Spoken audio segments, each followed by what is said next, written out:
Tapi mungkin saja atas keterbatasan pengetahuan saya. Tapi kalau Anda yang lagi frustasi dengan penghasilan pada hari ini, tiba-tiba berhutang sangat banyak demi membeli robot ini dan berinvestasi di dalam robot ini atas uang hutang Anda. Coba bayangkan kalau ternyata satu robot kalau rugi mah nggak apa-apa lah. Rugi mungkin 5%, 10%, mungkin uang Anda 100 juta masih sisa 90 juta. Kalau ternyata robot ini dan broker-brokernya menghilang dari peredaran, Anda hilang 100% loh. Dan masih menanggung hutang. Apakah Anda siap?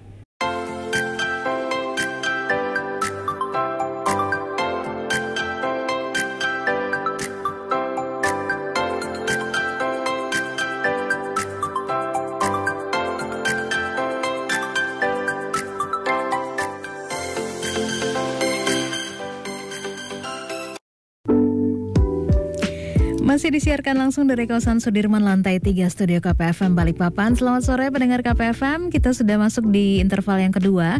Di Afternoon Tea punya cerita banyak warna, supported by Honda Smart Technology with Astra Motor Balikpapan. Dan seperti Shirley katakan di awal tadi bahwa sore ini kita akan berbincang-bincang langsung dengan Mas Ryan Filbert, praktisi dan inspirator investasi Indonesia, serta penulis puluhan buku bestseller nasional ya, yang kali ini akan membahas mengenai robot Forex. Apa itu robot Forex dan apakah bisa menguntungkan? Selengkapnya segera Shirley sapa. Mas Ryan, selamat sore. Selamat sore Mbak Shirley, selamat sore kepada seluruh pendengar KP dimanapun Anda berada. Apa kabarnya Mas Ryan? Baik sekali, luar biasa. Ini saya masih ada di jalan karena biasanya kita pagi malah sekarang siang. Jadi ini kadang-kadang kalau agak sedikit berisik mohon maaf. Oh iya, masih terdengar jelas dan tegas ini dari Mas Ryan ya. Oke, siap. Oke, di sana cuaca cerah Mas, Jakarta? Enggak, hujan barusan. Oke. Ya. Kalau di Balikpapan kadang hujan, kadang enggak gitu, kadang panas terik. Iya, cuacanya lagi nggak menentu memang. Jadi saya kalau jalan dari Jakarta Selatan ke Jakarta Pusat itu selang hanya beberapa meter itu kering lagi. Oh iya.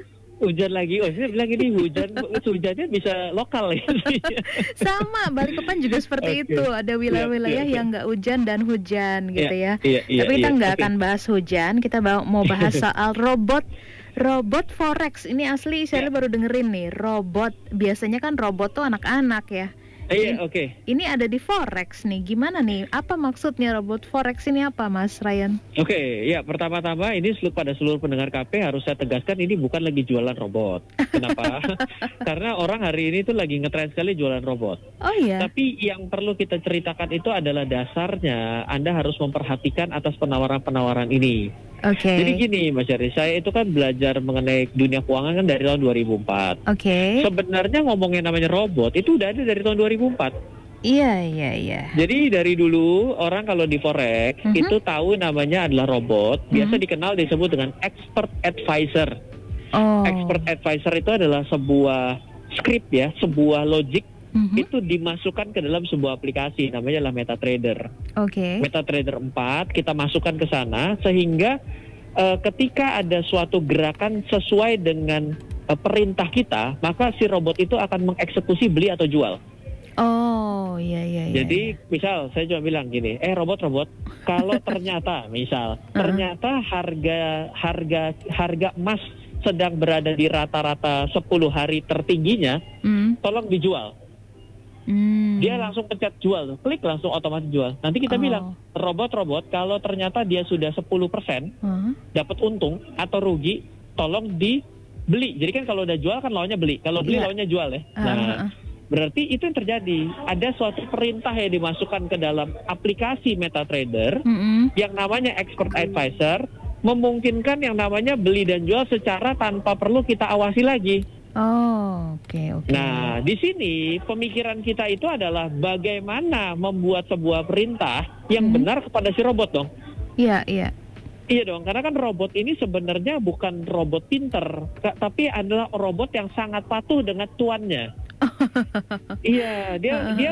Dia tidak bisa berpikir apakah pada saat itu benar dan salah. Yang dia tahu adalah tuan saya bilang kalau harga tertinggi dalam 10 hari saya akan jualin. Dan kalau harga terendah dalam 10 hari, saya akan beliin. Dia tidak mengerti benar dan salah. Yang dia tahu adalah perintah tuannya. Oke, dia cuma eksekutor aja berarti ya? Eksekutor. Loh, kenapa harus ada eksekutor gini? Karena pasar keuangan forex itu bukanya 24 jam dalam 5 hari. Ya. Artinya kan tidak mungkin selama 24 jam 5 hari kita akan melototin laptop kita terus, kan nggak mungkin. Iya. Dan yang kedua, ada orang yang mungkin tidak kuat mental kalau ngeliatin. Oh, oke. Jadi begitu, si robot ini jadi asisten kita gitu ya? Betul, untuk melakukan eksekusi pada jam berapapun dan tanpa hati. Kan tanpa hati kan, gitu. Nah, jadi perkembangan robot forex itu sudah lama sekali. Jadi kalau ada orang yang baru dengar hari ini robot forex dan dia ngerasa inilah teknologi paling baru di dunia, saya bilang 17 tahun lalu juga saya sudah tahu. Masalahnya adalah saya harus perintahkan apa ke robot saya. Nah, era itu berkembang, Pak Sherly. Jadi hari ini itu orang taunya adalah kecerdasan buatan. Sehingga katanya robotnya bisa mikir sendiri mana keputusan yang benar dan yang salah. Contoh, kita misalnya pakai namanya aplikasi Maps, Google Maps. Iya. Jadi begitu dia dapat yang namanya kondisi rada macet, dibelokin ke kiri. Iya. Begitu rada macet di depan, dia tanya, mau ganti rute nggak nih? Saya dapat rute yang lebih bagus.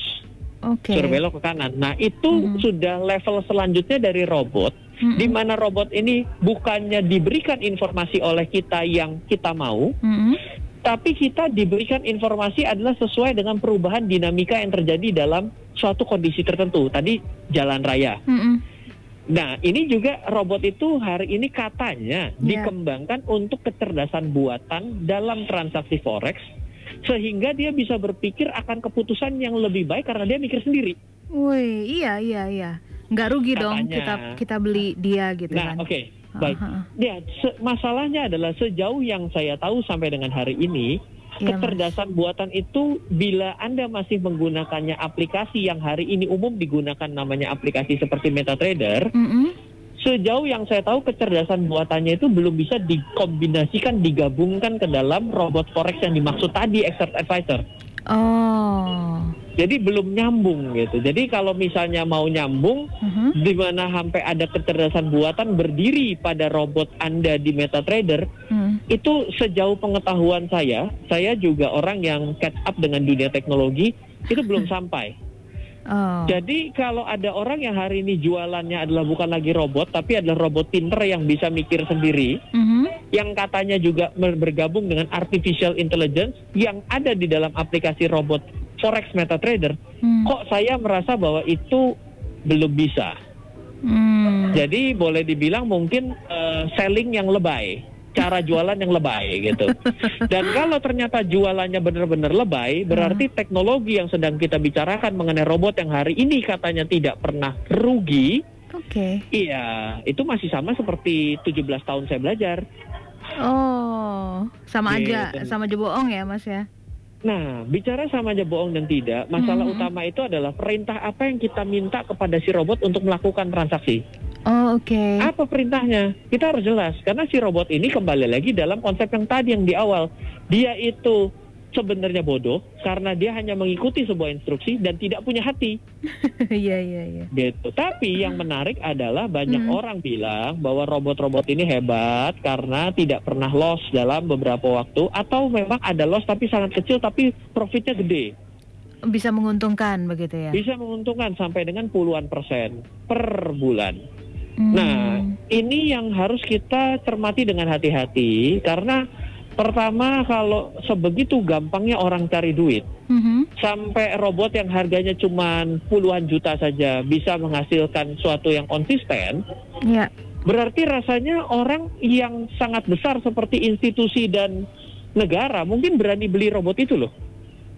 Buat kelola APBN aja. Iya dong, betul, lumayan betul. APBN lagi minus 800 triliun, tiba-tiba ada robot maha pintar ditaruh dengan modal 100 triliun, tiba-tiba bisa dapat 10% setiap bulan, jadi dapat 10 triliun, kan lumayan. Iya benar. Berarti kalau dalam waktu 2 tahun itu dilakukan di compounding, itu dapat 10% itu dilipat gandakan, sudah bisa nutup minus APBN tanpa harus naikin PPN. Iya, canggih ya Mas ya. Makanya, jadi berbicara mengenai robot yang hari ini banyak di masyarakat, dengan banyaknya kefrustasian orang dalam mencari pekerjaan. Karena hari ini pandemi, hidup lagi sulit apalagi ada biaya-biaya. Gitu. Nah, tiba-tiba datang seperti suatu oase air di tengah padang gurun, dengan ada sesuatu yang begitu sangat hebat dan Anda seperti tidak perlu usaha apa-apa, biarkan robot yang bekerja.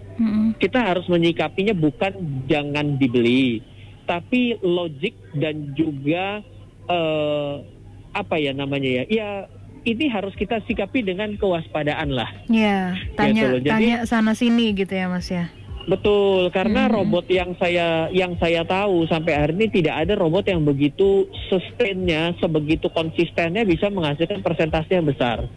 Bukan bermaksud saya ngiri, bukan bermaksud saya ini anti teknologi, anti robot, bukan. Tapi kita mari berpikir seperti tadi, kalau sampai robot yang harganya hanya 10, 20 juta, 30 juta, sebegitu murahnya, bisa kita beli, bisa menghasilkan suatu keuntungan yang katakanlah di atas 10%. Ya, rasanya robot itu jadi terlalu murah. Kenapa? Karena buat 10% kalau uang kita 10 juta, mungkin hanya uang kecil 1 juta.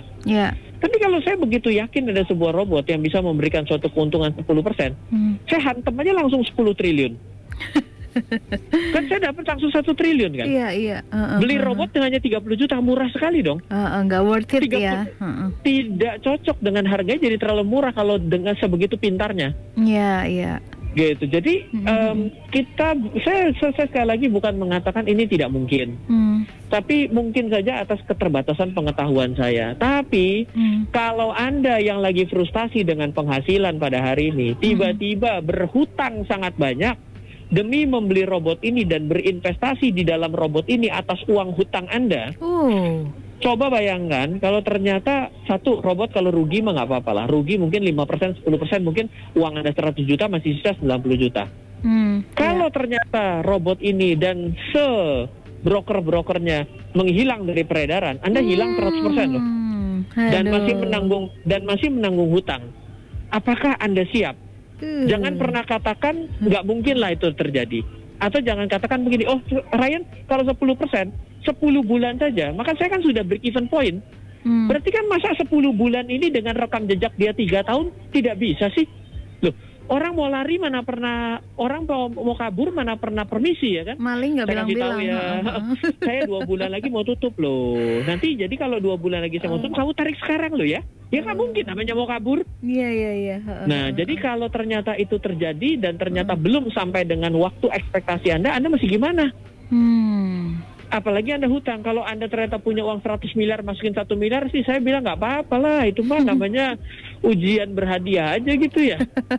Karena ketika Anda kehilangan, Anda masih punya 99% aset Anda. Tapi kalau ternyata Anda dengan melakukan satu kali dan ternyata justru membuat Anda hilang plus hutang, nah ini nangis Bombay. Betul. Jadi ini yang bukan, sekali lagi banyak orang ketika saya cerita begini dianggap saya ini orang yang jadul.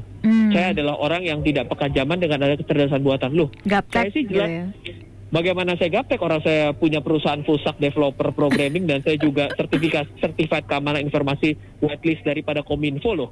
Artinya saya peka terhadap itu gitu. Atau saya bilang saya ini adalah anti robot karena saya adalah orang yang mengerti trading secara manual sehingga saya nggak mau melakukan secara robot agar pekerjaan saya digantikan. Loh, kenapa? Ya namanya orang itu sebenarnya dasarnya lazy.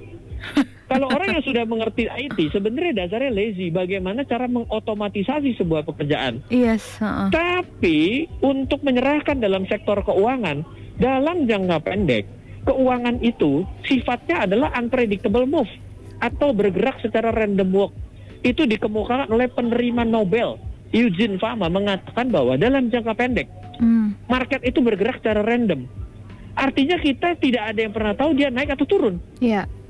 Ya, saya juga yakin akan hal itu gitu dalam jangka pendek ya. Kalau dalam jangka panjang kita gampang membaca, lebih gampang membaca jangka panjang daripada jangka pendek. Nah, jadi Kalau misalnya dikatakan saya itu mengatakan anti dengan karena saya ada yang mau menggantikan posisi saya untuk bisa melakukan, saya mah monggo aja untuk bisa digantikan. Tapi yang saya perlu beritahukan adalah manajemen risiko. Iya. Resikonya itu besar, tapi apakah Anda mengunci resiko itu kalau ternyata uang Anda investasikan pada robot ini, dan ternyata hilang, Anda kenapa-napa nggak? Anda gila nggak? Atau Anda bukan gila, kalau gila doang mengapa udah gila ngutang lagi? Aduh, ampun dah. Jadi apakah sampai begitu? Tidak, Ryan. Ini hanya 1% dari uang saya karena saya punya 100 miliar, saya masukkan sini 1 miliar. Oh, nggak apa-apa. Ternyata dia berjalan 2 tahun lagi, Anda sudah dapat 50 miliar baru. Iya. Tapi kalau ternyata Anda tidak punya 1 miliar, Anda masukin 1 miliar dari hutang, kalau dalam waktu 5 bulan ke depan, 1 tahun ke depan hilang, 1 miliar Anda nol, dan Anda masih ngutang 1 miliar, Anda mau bayarnya gimana?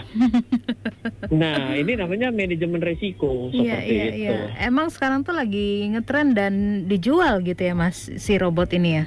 Betul, jadi si robot ini dijual itu dalam beberapa kali penawaran yang dilakukan kepada saya. Dia tidak menjualnya robotnya, tapi dia jual adalah sistem edukasi. Edukasinya ini di multi level marketing kan. Jadi saya nyari orang lain untuk membeli robot ini.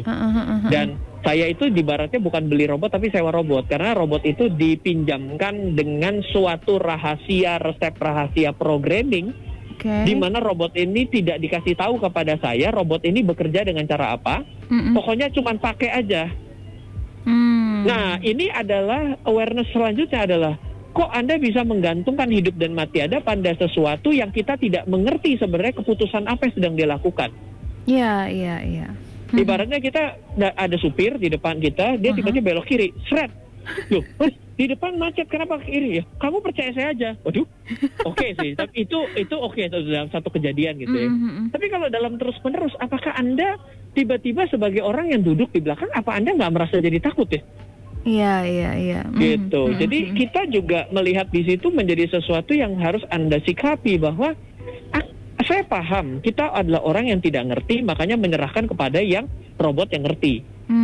Tapi dalam kehidupan saya selalu bilang bahwa lebih bagus Anda itu bisa nyetir mobil manual, baru Anda nyetir matic. Baru habis itu Anda menggunakan model Tesla yang automatic driving. Just in case dia error, Anda bisa nyetir. Nah, sekarang kalau Anda sama sekali tidak bisa nyetir, maka ya lebih baik Anda mesti piara supir. Anda mesti pakai supir. SDM. Nah, kalau Anda pakai supir, ya silakan Anda putuskan sendiri gitu. Kalau Anda mau menyerahkan hidup dan mati Anda dengan sebuah robot saja, ya mungkin era pada 2021 ini sih peran serta robot itu mulai mengimbangi, bukan menggantikan. Jadi kita kan ada di dalam transisi digital revolution 4.0 untuk industrial kan. Yes, di mana ini adalah Internet of Things. Tapi bukannya adalah digantikan robot loh. Internet of Things itu kan adalah menggunakan sarana internet untuk mengoperasikan sesuatu. Bukannya artinya kita do nothing atas setiap proses itu kan. Internet of Things yang paling gampang tuh misalnya kita, yang zaman dulu tuh kalau kita ngimpi itu masih jauh. Kalau sekarang itu kan saya lagi di jalan, saya pengen di rumah udah pengen AC-nya nyala sama masak nasi ya. Saya bisa bilang, tolong nyalain AC dong dengan 16 derajat. Itu bisa sekarang. Kenapa? Karena internetnya sudah bisa standby, kita bisa internet dari manapun, internet sudah jauh lebih murah. Itu namanya Internet of Things. Itulah yang ada di dalam gerbang kita di 4.0 ini gitu loh. Bukan artinya semua kehidupan kita dalam fase digitalisasi tanpa perlu peran serta kita gitu kan. Jadi agak sedikit berbeda pemahamannya, dan pada akhirnya hati-hati apakah ini adalah sebuah robot yang sangat jago sehingga si Ryan sangat bodoh, atau memang si robot ini sebenarnya memang tidak pernah melakukan suatu hal yang pintar, sebenarnya adalah suatu skema-skema yang mungkin bisa menipu atau menjebak kita di kemudian hari. Kita tidak pernah tahu, hanya waktu yang bisa menjawab. Oke. Gitu. Artinya hati-hati ya Mas ya, saat kita ditawarin satu saat gitu ya soal robot ini yang iming-imingnya mungkin awalnya memudahkan ya, memudahkan pekerjaan kita tanpa perlu dipelototin, ditungguin gitu ya, yang Mas bilang tadi. Jadi ya orang yang nggak paham lebih baik jangan gunakan yang otomatis dulu, tapi coba manual. Iya. Orang kan nggak sabar untuk belajar ya, karena belajar itu kan perlu pemahaman, technical thing, habis itu mungkin waktu dan lain sebagainya. Tapi kalau Anda peduli akan uang Anda, dan Anda merasa bahwa uang yang Anda miliki itu adalah sulit untuk Anda pertahankan dan Anda dapatkan, harusnya sih ketika Anda mau mengembangkan uang Anda, harus Anda pahami bagaimana know-how-nya dari cara mengembangkan uang itu sendiri. Gitu. Jadi jangan asal tutup mata. Kalau kita tutup mata, maka kita bukannya mengembangkan uang, tapi justru malah menghilangkan uang kita yang lebih banyak lagi karena kita nggak mau belajar. Itu yang menjadi kekhawatiran saya dengan begitu banyaknya orang yang tiba-tiba menyerahkan transaksi dia pada suatu hal yang terotomatisasi, dan kok rasanya tidak ada suatu awareness mengenai kehati-hatian. Nah, ini kan very nggak berimbang dong. Saya seperti bilang bahwa kalau naik mobil sport itu enak, cepat sampai. Tapi saya tidak pernah mendapatkan awareness mengenai hati-hati ya, bahwa kalau tabrakan maka yang terjadi seperti ini gasnya kencang sekali ya kan, remnya harus cepat mungkin, lalu ini koplingnya harus dimulai dari gigi 1 dan bagi sebagainya. Itu mungkin kan jadi lebih beda, harus ada unsur itu yang harus ceritakan. Tapi saya tidak mendapatkan suatu kondisi bahwa ini mendapatkan pemberitaan yang berimbang. Nah, ini harus hati-hati nih gitu. Apalagi ditawarkannya dengan cara, ya masukkan aja uang yang Anda siap hilang. Ya ini kalau 10 bulan lagi nanti ini bisa balik modal loh. Kok ini seems like a gambling ya, seperti orang lagi judi gitu. Saya kan bukan sedang lagi judi, tapi kan saya sudah berinvestasi. Iya, forex gitu aja tuh suka diiniin sama judi gitu ya Mas ya, padahal enggak ya. Ini juga, kalau ini ceritanya harus tambah satu sesi lagi Mbak Cecil. Jadi Mbak Shirley, sorry. Ini masih ada cerita-cerita Shirley dan Cecil ini. Oke Mas. Iya, jadi kalau kita bicara mengenai forex adalah judi, sebenarnya apapun yang kita lakukan dalam hidup dan tebak-tebakannya gede, maka sebenarnya kita sedang berspekulasi. Iya dong. Saya tanpa ada analisa tiba-tiba saya ada 2 barang di depan saya pilih A deh. Loh, kenapa pilih A? Nggak tahu, perasaan saya bagus sama barang-barang. Loh, gimana nih? Itu kan tebak-tebakan, berarti judi. Iya. Oke, paling tidak ini perbincangan kita benar-benar bisa jadi apa ya, Mas, lampu merah gitu ya untuk Jangan. Kalau merah kan kita black campaign. Kita lampu kuning lah. Kuning menuju merah sekali. Kuning menuju merah sekali, maksudnya apa coba? Iya, kuning itu udah bagus ya Mas ya, tengah-tengah gitu ya, antara hijau dan merah. Bener. Hati-hati. Keren banget, thank you banget Mas untuk tipsnya, untuk kehati-hatiannya kepada pendengar KP yang mungkin saat ini lagi happy, lagi senang banget sama yang namanya forex begitu ya. Dan robotnya. Dan yang katanya nggak pernah kalah. Hati-hati ya Mas ya, itu aja ya Mas, satu katanya ya. Oke, Mas Ryan, thank you banget untuk sore hari ini. Siap. Sukses untuk aktivitasnya Mas Ryan. Sama-sama, thank you. Iya. Halo, terima kasih sudah menyaksikan video di RF Channel on YouTube.